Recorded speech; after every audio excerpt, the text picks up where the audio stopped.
Vision document पर पिछले 24 घंटे से अधिक समय से यह अनवरत चर्चा यहाँ पर चल रही है। मैं सबसे पहले आपका हृदय से धन्यवाद करता हूँ कि आपने इस महत्वपूर्ण चर्चा को देश की सबसे बड़ी आबादी के राज्य में, सबसे बड़ी असेंबली में इस चर्चा को यहाँ पर संकल्प पत्र के रूप में रखने के लिए इस सदन को तैयार किया। मैं आभारी हूं उन सभी माननीय सदस्यों का, सत्ता पक्ष के भी और विरोधी पक्ष के भी, जिन्होंने इस पूरी चर्चा में भाग लिया।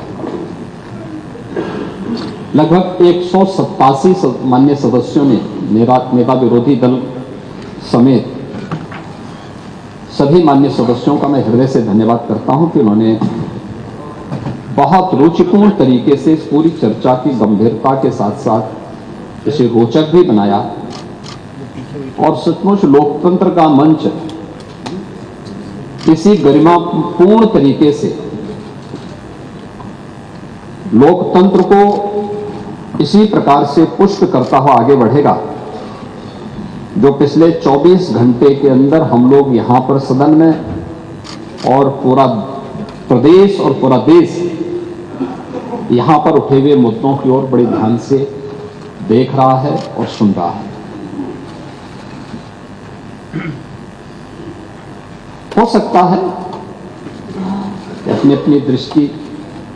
और अपने अपने दृष्टिकोण की बात होती है, लेकिन 187 माननीय सदस्यों का, और मैं मानता हूं कि ज्यादातर माननीय सदस्य इस पूरी चर्चा में अपने अभिभाषण को और अपने विजन को रखना चाहते थे, लेकिन समय की सीमित संभावनाओं को, चूंकि चर्चा को हमें आगे बढ़ाना था, अभी हमें इससे संबंधित जो व्यापक रणनीति आगे बनानी है और समाज से जुड़े हुए सभी स्टेक होल्डर्स के पास हम जाएंगे, उन सब से चर्चा पर चर्चा करने के बाद एक विस्तृत चर्चा के लिए और अलग अलग सेक्टर वाइज जिन मुद्दों पर आज हम चर्चा करने जा रहे हैं, इसको लेकर के फिर हम लोग फिर सदन में आना चाहेंगे कि वास्तव में ये कल्पना से परे है कि सदस्य रुचि लें और इस महत्वपूर्ण चर्चा में भाग लें, लेकिन ये उन लोगों की आंखों को खोलने वाला है जो विधायिका पर और सदस्यों के आचरण पर उंगली उठाते हैं कि नहीं, प्रदेश के लिए या देश के लिए जब भी आवश्यकता पड़ेगी हम सभी अपना योगदान देंगे। इस चर्चा ने पिछले 24 घंटे के अंदर ये साबित किया है, इसलिए मैं भाग लेने वाले और इसमें श्रोता के रूप में भी बने हुए सभी माननीय सदस्यों का और विशेष रूप से नेता विरोधी दल का हृदय से धन्यवाद करता हूं। महोदय, उत्तर प्रदेश की जब हम बात करते हैं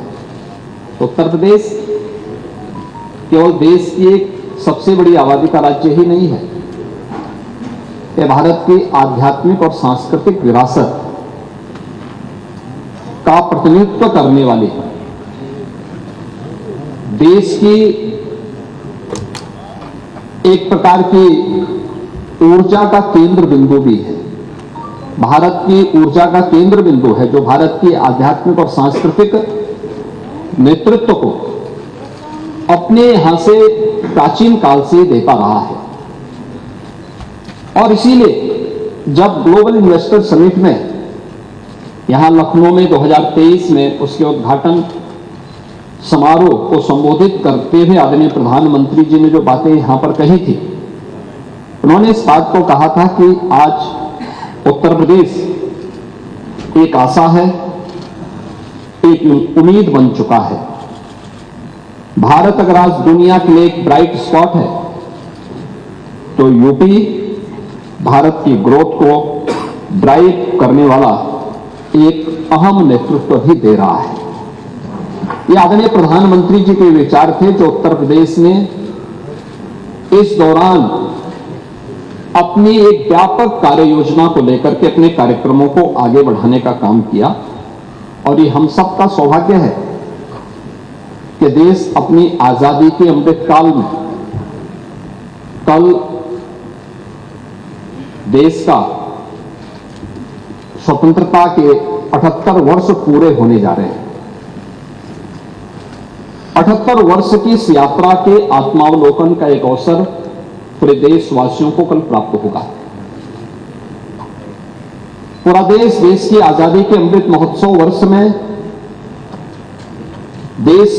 की भावनाओं के साथ, देश के नेतृत्व की भावनाओं के साथ जुड़ा था। और उस समय आदरणीय प्रधानमंत्री जी ने देशवासियों के सामने कुछ संकल्प लिए थे।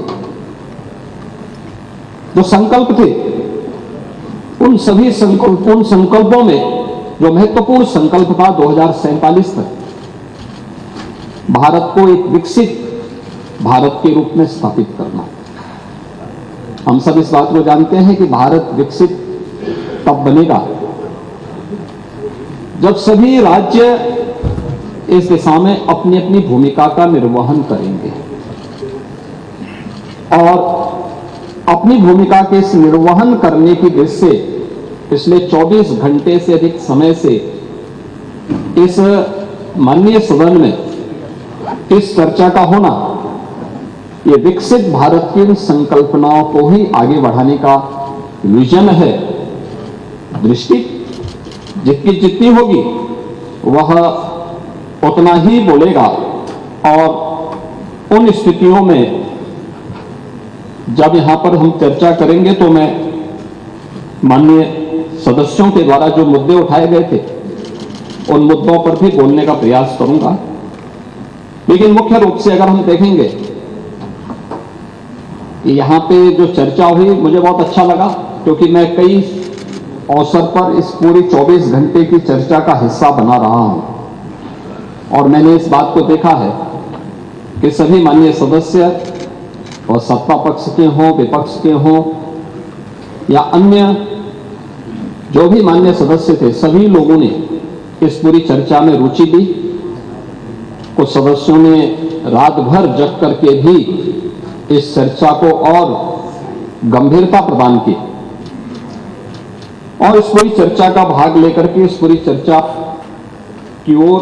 देश का ध्यान भी आकर्षित किया है। भारत विकसित होगा, क्या उत्तर प्रदेश को इस विकसित भारत में अपना योगदान नहीं देना चाहिए? क्या उत्तर प्रदेश विकसित नहीं होना चाहिए? देश की प्रति व्यक्ति आय अधिक हो, क्या उत्तर प्रदेश की प्रति व्यक्ति आय अधिक नहीं होनी चाहिए?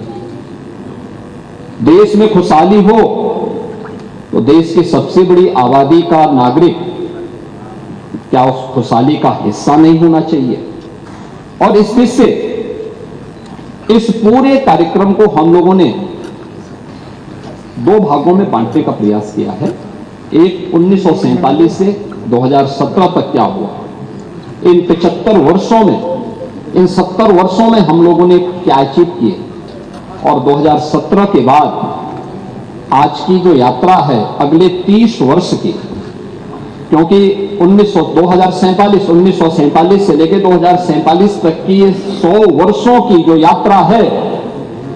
इन 100 वर्षों की इस यात्रा में हमने क्या खोया, क्या पाया है, इसका दृश्यावलोकन करने, उसका आत्मावलोकन करने का ये सबसे उचित समय है जो प्रधानमंत्री जी ने विजन डॉक्यूमेंट के रूप में देश के सामने प्रस्तुत किया था। और उसी विजन डॉक्यूमेंट से अनुप्रेरित होकर के उत्तर प्रदेश आज इस विजन डॉक्यूमेंट की प्रारंभिक चर्चाओं को अपने यहां आगे बढ़ाने का काम कर रहा है। महोदय, 2017 के पहले मैं यहां पर सबसे पहले जो हमारे नेता प्रतिपक्ष